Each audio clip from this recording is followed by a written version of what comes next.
from, broken legs to joints to ligaments, et cetera, et cetera, et cetera. We don't hear enough about the emotional, mental, and even spiritual. Yeah. The divorces, the broken up families, father traveling. What happens to some of the kids? I know these kids grow up in good homes, but daddy not being there is daddy not being there. Yeah. I don't care where you grow up, from Calabasas to Compton, right? Most definitely. Home structure. You can have all the nannies in the world. It still don't equal daddy being there. Yo, did you do your homework? Yeah. Yo, man, right? So we don't hear enough about that with professional athletes. But you talked about depression, and because athletes are so macho and they have this exterior of being superheroes, is it also hard to be vulnerable and be able to come out and say, yo, man, I don't got it all together right now. You know what? I don't like myself. Like, I'm not happy. Yeah. I think that's why I'm here today. I think I'm at an age in my life that I think that these things are important, especially black male masculinity. We are our target in the sense of just perception, what people think we might be, or what people conceive us to be. Yeah. So when you talk about masculinity, I mean, if you were to ask a 20-year-old G right now what black masculinity is, he would probably say how many hoes he has. No doubt. Right? How many side pieces he has. I mean, this is the dialogue that we hear every day from television to your Instagram, right? And then the second phase of it is what kind of clothes you have, what kind of watch you have, what kind of whip you have. Yeah. And this is the language that I wasn't brought up with.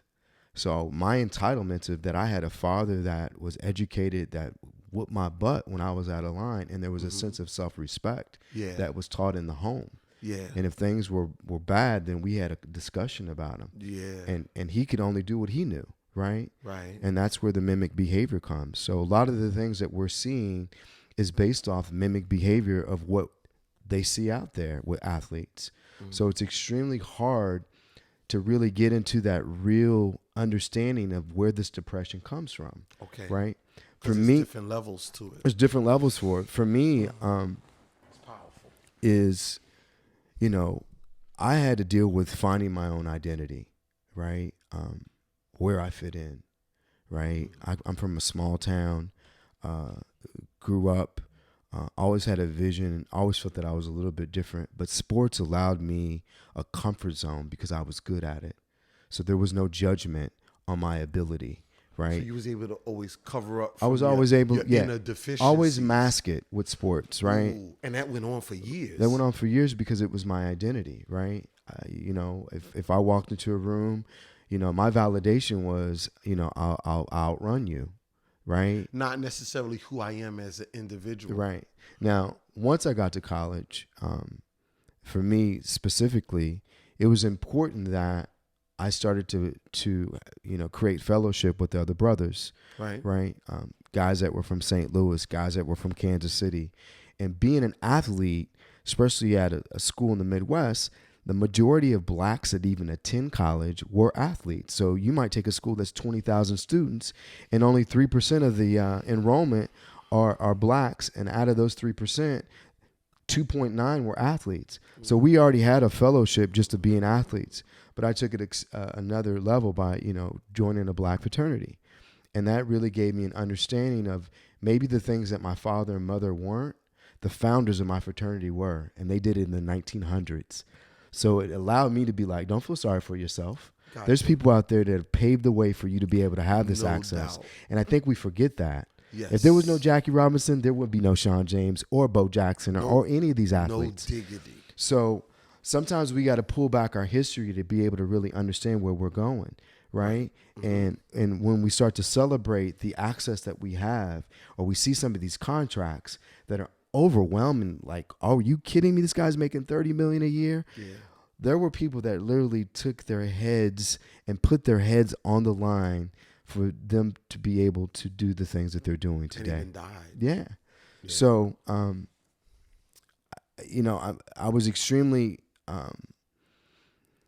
not comfortable talking about being depressed. And to be honest with you, I grew up in a church family, and God was a lot of our answers, right? God gave us hope. Me too.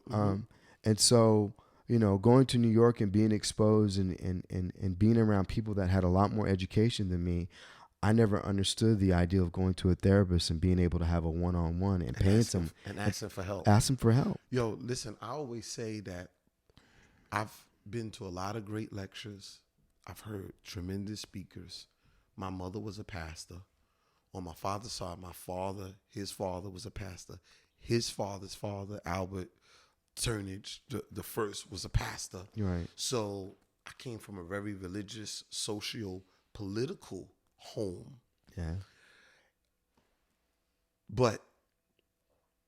And I've heard, and listen, and some of the pastors who have big congregations, some of them who you even see on TV, were mentored in my living room by my mom. So I was exposed to spiritual giants. But the most powerful 3 words I've ever heard is I need help. I've heard deep speakers. I've heard people break down the Bible, the Quran, whatever it is. But it's something about someone saying I need help that still gives me the chills. Yeah. Because it's only from that place, and I've been in that place, Sean, where when you're broken and you can surrender, that's when all the answers can come. Not before. Not before somebody is broken in that particular area, whether it's gambling, drug addiction, sex addiction, whatever it is, depression. Mm-hmm. Until they're broken and they know that they don't have the answers, that they can't think their way out of that situation, and they go, yo, I need help. Yeah. That's when it's like, oh, they're ready. Right. And so you had your I need help moment. Yeah. And I, to piggyback off that, what you're really explaining right now are something called mirror neurons. These are neurons that are basically our environments, right? Did you grow up in a house of drug addiction? Did you grow up in a house of domestic violence? Did you grow up in a house of alcoholism? These are demons that we don't even know that we have. Yeah. But these are demons that we don't even know what we have, because those mirror neurons start at the age of 2. We hear it. We hear the cries. We hear they're inside our bellies. You understand that these are reflections of what we might become.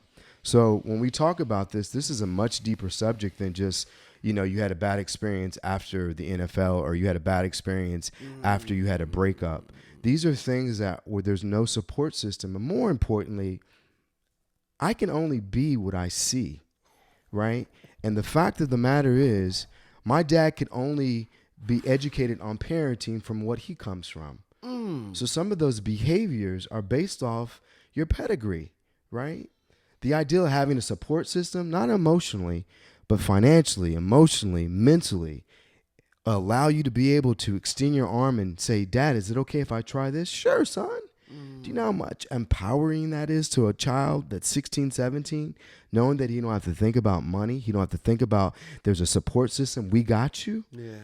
Those are the things that are missing now. So to your point, the ideal of saying I need help came from me around 27, right? I had created this life in New York. Some of it might have been a facade. Some of it might have been real, but I was doing it.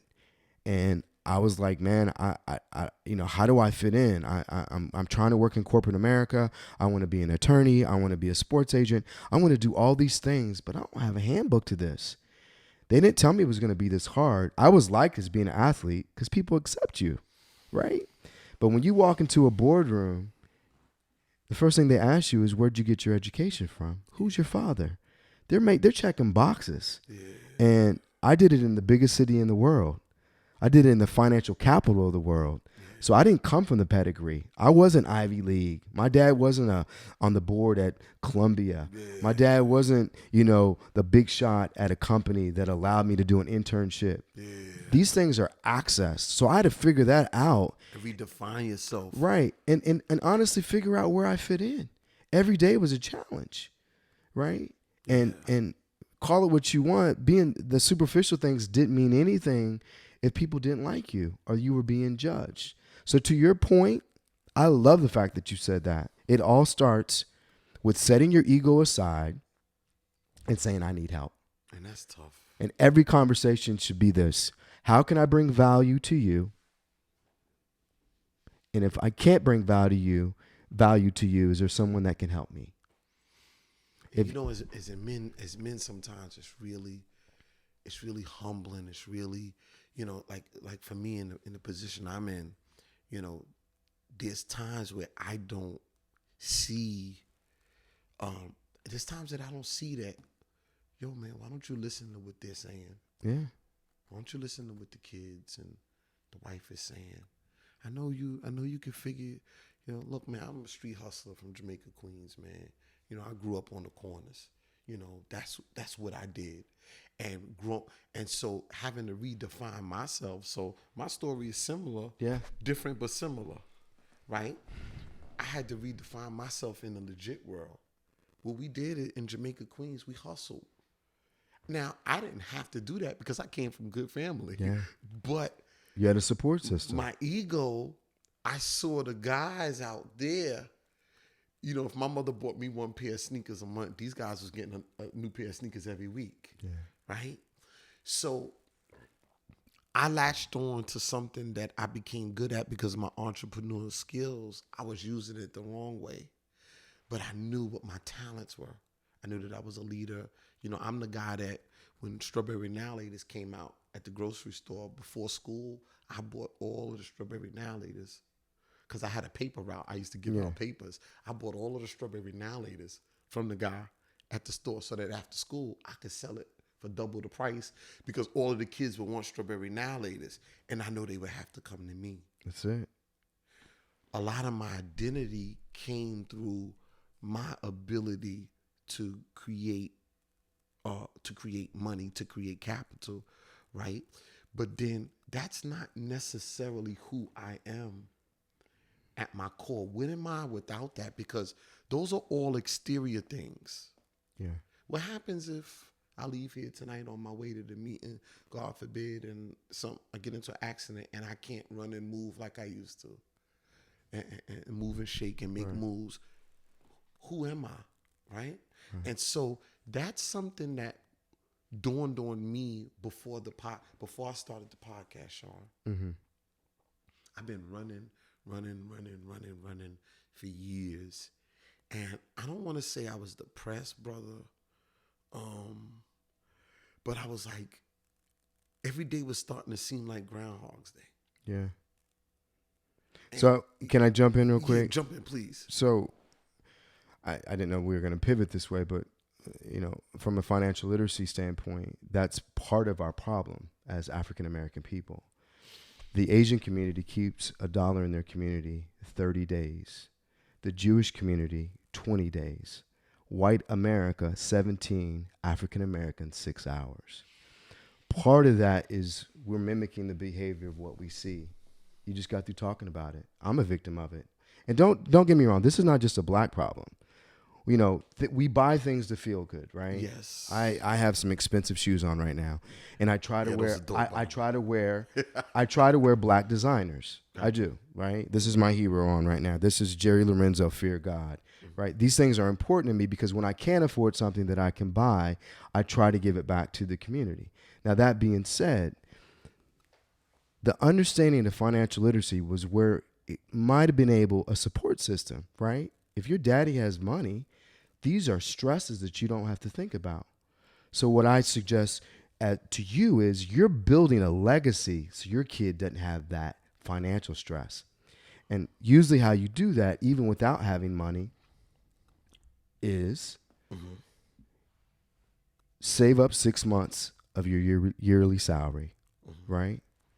Have an investment of 10% in something that's an asset, a home, an asset, something that actually has something that you can resell, like those Now-Laters, right, for more profit. And 3, be able to have different sources of income. 5 is what I'm working on. I got 3 now. So just think about that simple, low-hanging fruit. Save 6 months' salary, right? If it takes you 3 years to do that. 2, understand that if you create an investment, that it's 10% of what you make a year. And 3, what was it? Do you remember? Say it again. 3 is being able to have at least 5 streams of income. Gotcha. Right? Gotcha. That way you have your money working for you, right? Now, that being said, I'm an entrepreneur, right? So I understand that the weight is on me. And the ability to put up your own money, to be able to say, hey, I believe in myself, is tough because we don't have capital, right? Yeah. So those things being said, it's extremely hard, to be able to go to the bank as a black man and say, hey, would you give me $275,000 because I want to own a Dunkin' Donuts. Right.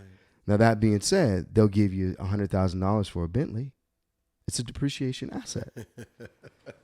Right? Yeah. So I don't want to get into that, but I could go all day on this. Yeah, no, because then we're going to have to talk some more Let finances. me just get this other financial tip. Yeah, because we're going to go to one more break and then we're going to come back. Low-hanging fruit for everybody is real estate. You don't have to have a college degree. You just got to take a test, study for it, read a book. Okay. 2, stock market. It's like gambling, right? Gotcha. Instead of buying these Fear God shoes, I should have bought Fear God stock, right? You know how many people own Air Jordans? The average Air Jordan's $200. Nike stock is $118 right now. So these are the things that we don't think about. And last, entrepreneurship. Start your own business. Find a problem out there and figure out how to solve it, as you did with your Annihilators. They're going to run out. People are going to want these. That's right. But it's simple, right? Yeah. And these are the things that how we keep money in our pocket. Now, I hate to get into the whole race thing, but if we could... Before you do that, let's take one more break, and we're going to come right back. Okay. All right.